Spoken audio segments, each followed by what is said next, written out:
Hello guys, this is Promise Togbala, and in this video I'll be sharing with you a tip that I think is important in having in order to know how to overcome fear in this day and age.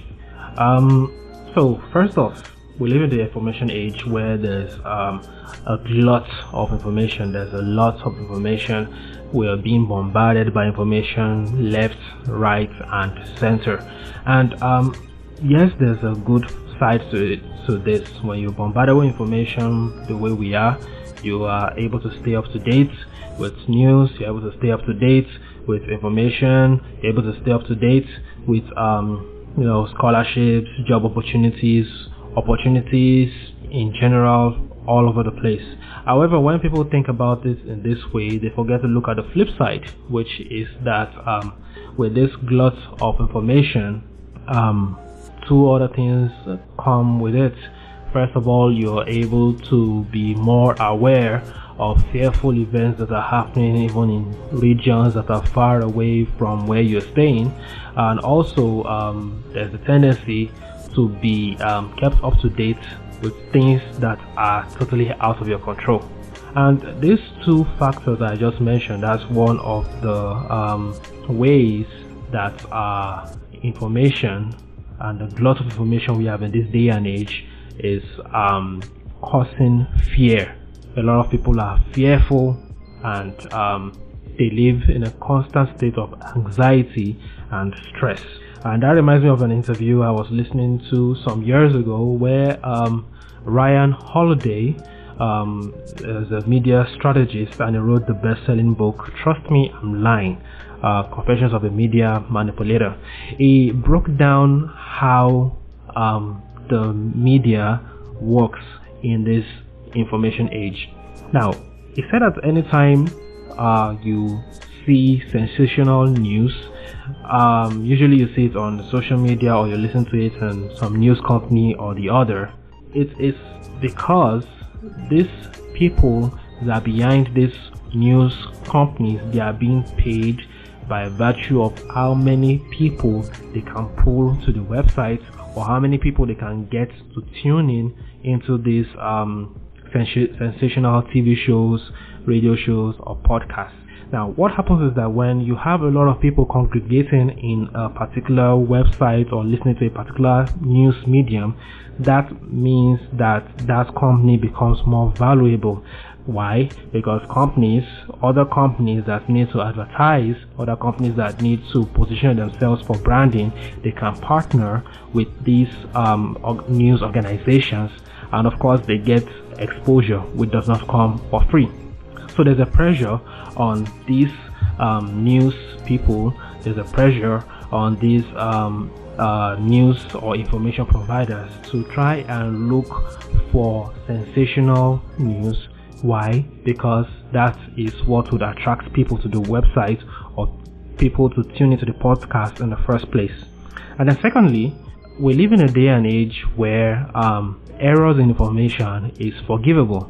Back then, before the advent of the internet, or before the internet became very popular, it was a very, very grave mistake to even think about making a slight error through the news media, because when you did that, you lost reputation.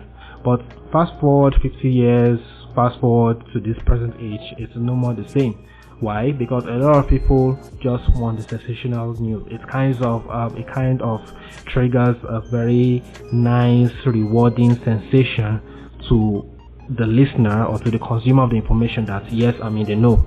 And when this happens, news companies, media companies do not bother about accuracy anymore. They just bother about sensationalism. They want to be sensational. They want to be the first person to break the gossip to you. They want to be the first person to break the news to you.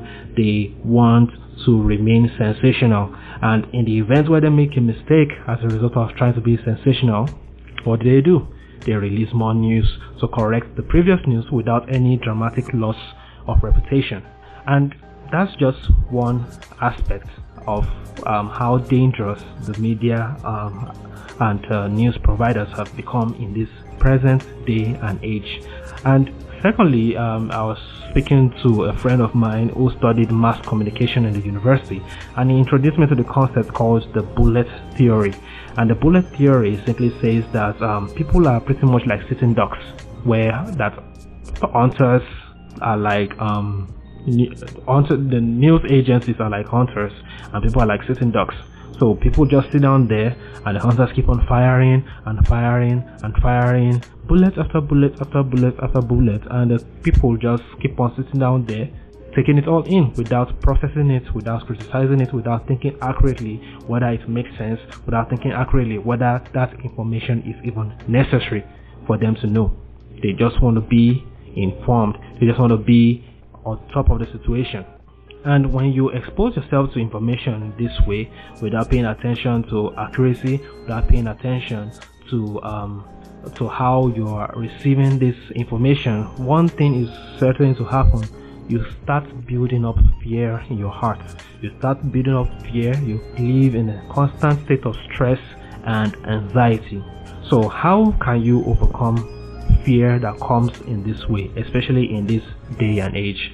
I have 3 tips for you. First of all, you need to reduce your intake of sensational news and social media. Believe me sincerely, yes, that's not gonna cut you from civilization, but it would reduce the quantity of information you're consuming, because a lot of times the information that you're even consuming is not necessary. The information you're consuming, the way the world is, things change so quickly that the information that you consumed yesterday by yesterday morning, by yesterday evening, is already stale. So you have to learn how to reduce your intake of sensational news as well as social media. And then secondly, my second tip is that you have to think critically before you accept what you consume. So after you've reduced the intake of your news from your favorite news sites, also think critically. Don't just accept everything hook, like, sink and sinker. Don't be like a sitting duck accepting bullet after bullet from the uncompromising hunters. Think critically. If a news sounds very sensational, there's a good chance that, well, the writer or the producer of that content just wants to get you attracted to the website, not because there's actually merit in that particular story. And then finally, I think this is the most important thing you need to consider if you're going to overcome fear, is that you should think about your purpose and stop worrying about trying to be on top of the situation. I remember reading a book by Timothy Ferris from years ago, and he said that there are actually 2 types of information. There's the just in case information, and there's also the just-in-time information, and it tells us that we should focus more on the just-in-time information as opposed to the just-in-case information. And if you check your peers, if you check the people around you, you find out that a lot of people are keeping just-in-case information in their mind. That means information just for the sake of information.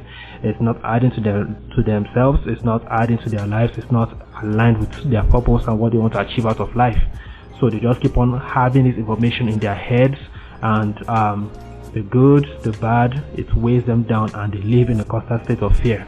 On the other hand, you have people that are consumed by purpose. You have people that are consumed by what they want to achieve out of life. You have people that are consumed by doing the right thing at the right time. So what they do not consume just in case information. Any information they consume is information that's related to their purpose for life.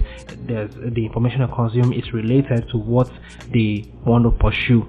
And when they do this, you find them living happier lives without any form of stress, because they are actually doing what they like, they're actually doing what is necessary, and they're also working in line with their purpose.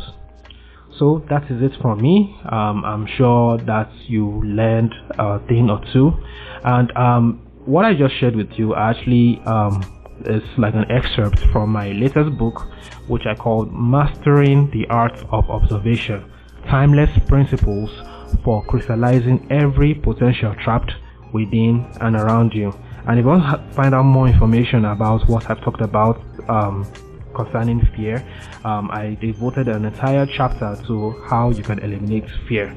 And if you get the book, you will see the full picture, and it will be a very big blessing to you. So with that said, thank you for listening to me. Thank you for watching this video, and God bless you. Take care.